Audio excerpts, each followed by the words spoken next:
Ladies and gentlemen, this is your reaction. This is Why Does Kuwait Exist? Our infamous series from History Matters. Why? They could have gone with how does Kuwait exist or how does certain country exist. But I love it. Why does Kuwait exist? Very British thing of saying. Victorian British. Yeah. I don't know. Did Kuwait came into be really recently? I don't know much about that. Kuwait is a tiny country located between Iraq and Saudi Arabia. Okay, I guess I see where that question comes from. Both of them wanted it, obviously. Annex the country into their own, and yeah, Kuwait has oil, right? I know that. At least I know that. Kuwait has oil. So I guess I'm surprised how some country like Saudi Arabia or Iraq exists. How didn't they basically take it over? Especially Saddam, right? I mean, yeah, let's see how. I guess it's just 3.5 minute video, so I guess there's going to be a lot of information here in that short time, which is the thing of this channel. So let's watch it. Kuwait. It's a small nation located here between both Iraq, which many times has wanted to annex the country, and Saudi Arabia, which has also many times wanted to annex the country. Soon. Yet, despite the fact that Kuwait is much smaller than its neighbours with very little in the way of deterrence, it still stands. Which raises the question, why? Why does Kuwait exist, and why hasn't it been annexed by one of its neighbours? So, going back to the mid-19th century, Kuwait was an independent sheikhdom based around Kuwait City with some very loosely defined fuzzy borders because desert. Kuwait was a very busy port which carried goods from all over the world and as a result was very rich. Next door sat both the Ottoman Empire and the Emirate of Najd, which both wanted such a wealthy port for themselves. However, the Kuwaitis were able to play both off of each other and would often submit to paying tribute in return for its continued independence. That was until the British turned up. And I love that. So basically Ottomans, both sides basically, like, yeah, we're gonna get you Kuwait, you're nothing. Yes, you could do that, however, let's make a deal. Here's some cash. So they were basically businessmen, right? Really good businessmen, if they survived. In 1899, the Sheikh of Kuwait made an agreement with them. In return for Kuwait's continued existence as a British protectorate and a few sacks of cash, Britain would have exclusive military access to its lands and would negotiate any border changes on its behalf. Okay. The Kuwaiti Sheikh had hoped that this treaty with the British would guarantee his state's independence long term, but fun fact, no. You see, Britain wasn't interested in having Kuwait for itself, it was interested in France, Russia and Germany not having it. And so the treaty had effectively allowed Britain to negotiate the status of Kuwait. Let's be honest, at least 40%, if not 50% of the land Britain ever, got.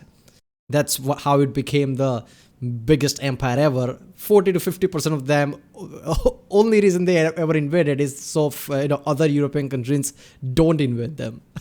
Of any power that it wished. And it chose the Ottomans. The British knew that the Ottoman Sultan had wanted Kuwait for a long time, and so in 1913 they drafted an agreement with him that would split the Arabian Peninsula like this, which as you can see gave Kuwait to the Ottomans in return for these lands for Britain. As upset as the Sheikh would have been about this, it didn't matter since the next year, World War I. Oh, okay, that's and right. after the destruction of the Ottoman Empire, the threat to Kuwaiti's existence was gone. For like 4 seconds, because to the south sat the Kingdom of Najd, which swiftly conquered most of the Arabian Peninsula and became the Kingdom of Saudi Arabia. The Sauds wanted Kuwait to be a part of their new kingdom and made several... Alright, seriously, how lucky were they? How lucky was Kuwait?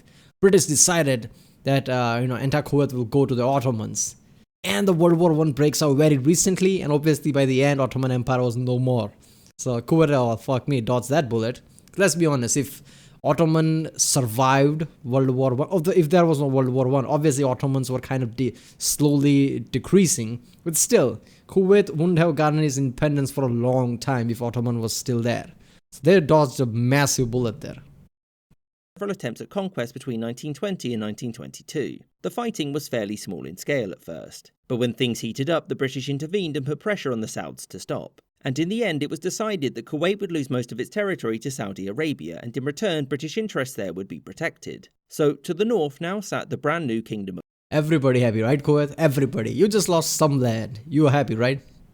of Iraq, whose people saw Kuwait's independence as unnatural and only the result of foreign meddling. And as the decades went on, both in Iraq and in Kuwait, Isn't the entire region by foreign meddling? France, Britain, everybody just basically collapsed Ottoman Empire and basically created these Middle East borders.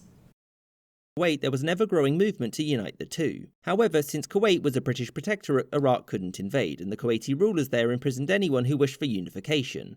which meant that nothing changed until the 60s. And that change was the decline of the British Empire, which left the country in 1961 shortly after its oil industry had boomed. So, being an oil-rich country surrounded by other larger oil-rich countries meant that some tensions were inevitable. Iraq, now led by Saddam Hussein, had racked up a lot of debt fighting a war with Iran, which they believed had been fought on behalf of the Arab world, and as such, that world owed them. There were some choice words and I was fighting Iran for you. You're welcome.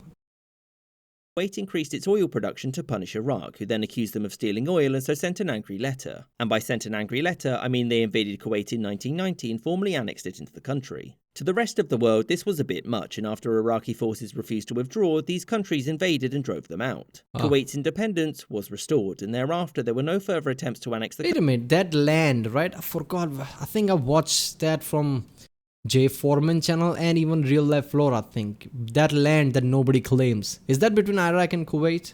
Or is that somewhere else? I don't know. But I think that lies near an oil-rich area. So if anybody claims something, they'll lose it or something. Is that it?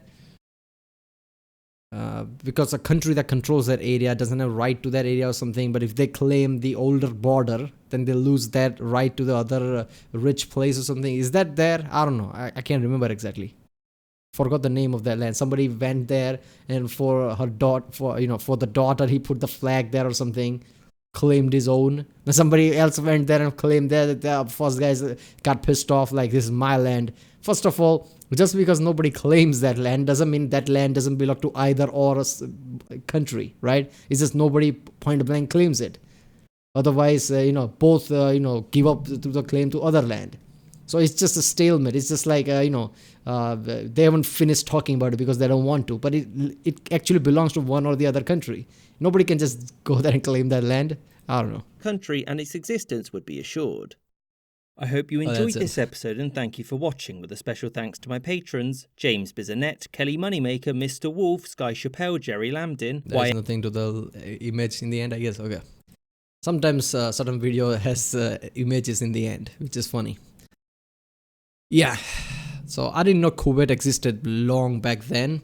I don't know much about Middle Eastern countries in detail. I think I have to watch videos on them. That's a big gap of knowledge in me. But yeah, I knew about Kuwait because I know it's an oil-rich country in a way, right? But there's lots of people immigrate there just to, I guess, make money because, oil country, they're going to make money in transport and things like that in any oil-rich industries. So yeah, this was interesting. Alright people, that was Why Does Kuwait Exist by the channel History Matters. If you like my reaction, don't forget to subscribe. And yeah, I'll see you next time.